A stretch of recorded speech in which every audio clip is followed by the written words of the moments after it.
Selamat datang dalam audiobook yang dikeluarkan oleh Audiotune. Judul, Gadis Culun dan Dokter Dingin. Autor, Kolom Langit. Daber, Yuhana Kusumaningrum. Bab 1. Prolog. Di sebuah makam yang masih basah, seorang gadis remaja sedang bersimpuh menangisi seseorang yang telah berada di peristirahatan terakhirnya. Isakan demi isakan terus menggema di tempat itu, hingga hari menjelang sore. Langit yang mendung pun seolah mewakili perasaan gadis belia itu. Sheila, seorang gadis malang yang baru beberapa minggu ditinggal keluarga yang dimilikinya satu-satunya. "Kak, kenapa kakak meninggalkanku secepat ini? Kasihanilah aku, Kak. Aku tidak punya siapa-siapa lagi sekarang." Gadis itu menangis hingga sesenggukan, menyalahkan takdir yang terasa begitu kejam padanya. Di belakang sana, seorang pria tampan, berpostur tubuh tinggi, menatap punggung gadis belia itu. Marcel Aditya Mahesa adalah seorang dokter ahli kardiologi.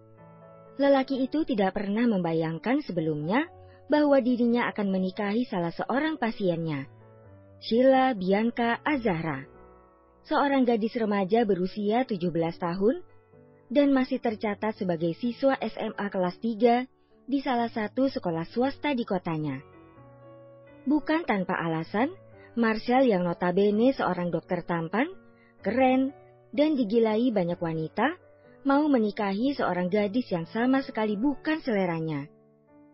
Sheila hanya seorang gadis remaja culun dengan kacamata tebal. Demi memenuhi janji pada mendiang tunangannya, Shanum, Marcel terpaksa menikahi Sheila yang merupakan adik Shanum. Shanum adalah seorang arsitek cantik berusia 27 tahun. Nasib naas menimpanya ketika dirinya mengalami sebuah kecelakaan di tempat kerja yang membuatnya terluka parah sehingga nyawanya tak tertolong. Sebelum menghembuskan napas terakhirnya, Shanum telah menitipkan adik kesayangannya pada Marcel dan memintanya menikahi Sheila secara diam-diam dan rahasia. Marcel pun masih dipenuhi pertanyaan. Mengapa Shanum meminta menikahi adiknya? Namun berpesan agar pernikahan itu ditutupi untuk sementara waktu, hingga Sheila berusia 21 tahun. Hari beranjak sore. Marcel mendekati Sheila yang masih bersimpuh di sisi makam itu. "Sheila, ayo kita pulang. Hari sudah sore," ucap Marcel yang masih berdiri di belakang Sheila. Gadis kecil itu menyeka air matanya yang seakan enggan berhenti mengalir. Sesaat kemudian dia berdiri, menatap laki-laki yang sudah berstatus suaminya itu. "Aku mau pulang ke rumahku saja, boleh kan?" tanya Sheila dengan tatapan sendunya. Marcel menghela napas berat, mencoba melepaskan semua beban di hatinya. "Tidak, Shanum menitipkanmu padaku, dan aku sudah berjanji akan menjagamu. Ayo." Marcel melangkahkan kakinya menjauh. Dengan terpaksa Sheila mengekor di belakangnya. Hingga tiba di depan gerbang pemakaman itu. Marcel berjalan ke arah sebuah mobil yang terparkir di sisi jalan, lalu membukakan pintu mobil itu untuk Sheila. Gadis itu pun melangkahkan kakinya yang terasa berat, lalu naik ke mobil. Sepanjang perjalanan air matanya terus mengalir, tak ada suara, tak ada isakan. Hanya derayan air mata yang mampu menjelaskan betapa perih luka di hatinya. Sheila kehilangan satu-satunya keluarga yang dimilikinya, satu-satunya orang yang paling mencintainya di dunia. Sosok kakak kesayangannya. 20 menit berlalu. Mobil itu memasuki halaman sebuah rumah besar dengan taman yang luas.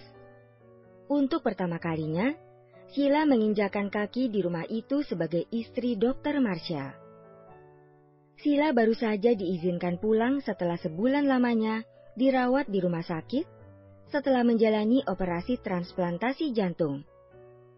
Bahkan gadis kecil itu tidak dapat menghadiri pemakaman kakaknya karena terbaring di rumah sakit. "Ini rumahku. Mulai hari ini, kau akan tinggal di sini bersamaku," ucap Marcel saat mobil itu berhenti. Marcel turun dari mobil diikuti Sheila. Gadis culun itu mengedarkan pandangannya pada rumah mewah itu. Sangat berbeda dengan huniannya sebelumnya bersama sang kakak. Mereka hanya tinggal di sebuah rumah minimalis peninggalan orang tua mereka. Marcel kemudian mengeluarkan koper milik Sheila dari bagasi mobilnya, lalu memanggil seorang pria yang sedang berjaga di pos untuk membawa koper itu masuk ke rumah.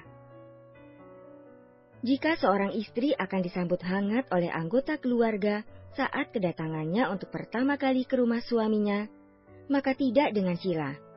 Tidak ada penyambutan istimewa untuknya. Di ambang pintu, seorang wanita parubaya menatapnya dengan tatapan permusuhan. Ya, itu adalah ibu mertuanya, ibu kandung Marcel. Jika sang ibu sangat menyukai Shanum, maka berbeda dengan Sheila. Wanita itu menatap Sheila bagaikan serangga berbahaya yang harus segera disingkirkan. Bisa jadi, rumah itu akan menjadi neraka bagi si malang Sheila yang kini hidup sebatang kara. "Bu, mulai hari ini, Sheila akan tinggal bersama kita," ucap Marcel saat sudah berada di hadapan dengan sang ibu. Sheila mengulurkan tangannya hendak mencium punggung tangan mertuanya itu. Namun wanita itu seolah jijik bersalaman dengan gadis itu. Malu-malu, Sheila menundukkan kepalanya. Marcel yang melihat Rao tidak suka dari ibunya, hanya berdiam diri. "Bibi Yung, tolong antarkan Sheila ke kamarnya," pinta Marcel pada seorang asisten rumah tangga. Wanita itu segera mengajak Sheila menuju kamarnya yang berada di lantai 2, tidak jauh dari kamar Marcel. Ibu menghela napas panjang, mengingat keputusan mendadak Marcel yang menikahi seorang gadis remaja tanpa seizinnya membuatnya naik pitam. "Marcel, kenapa kau harus menikahi anak itu? Coba lihat dia. Dia benar-benar tidak pantas untukmu," ucap ibu dengan nada kesal. "Bu, sudahlah, jangan membahas itu." Marcel mencoba menghindari pembicaraan itu. Namun ibu terus mengekor di belakangnya. "Dia sangat berbeda dengan Shanum. Jika teman-teman ibu tahu kau menikahi gadis seperti itu, ibu akan jadi bahan tertawaan mereka." Marcel mulai kesal dengan ucapan ibunya yang terus saja mendebatnya. Sejak kepergian Shanum, Marcel kadang tak bisa mengontrol emosinya. Kadang dia diam, kadang marah, dan kadang terlihat sedih. "Hentikan, Bu!" bentak Marcel mengagetkan wanita yang telah melahirkannya ke dunia itu. "Ibu pikir aku benar-benar ingin menikahinya? Apa ibu pikir aku senang? Aku bahagia, begitu? Tidak, Bu. Aku juga tidak mau menikahi Sheila. Aku tidak mencintainya, dan tidak akan pernah." Marcel mulai menunjukkan sisi lemahnya sebagai seorang laki-laki. Matanya mulai berkaca-kaca. "Aku sudah berjanji pada Shanum akan menjaga dan menikahi adiknya. Hanya itu hal terakhir yang bisa kulakukan untuknya. Aku juga tidak mau terjebak dalam pernikahan seperti ini, Bu. Tapi aku bisa apa selain menjalaninya?" "Kau kan bisa menjaga dan merawatnya tanpa harus menikahinya, kan?" "Shanum membuatku berjanji untuk menikahi adiknya, Bu.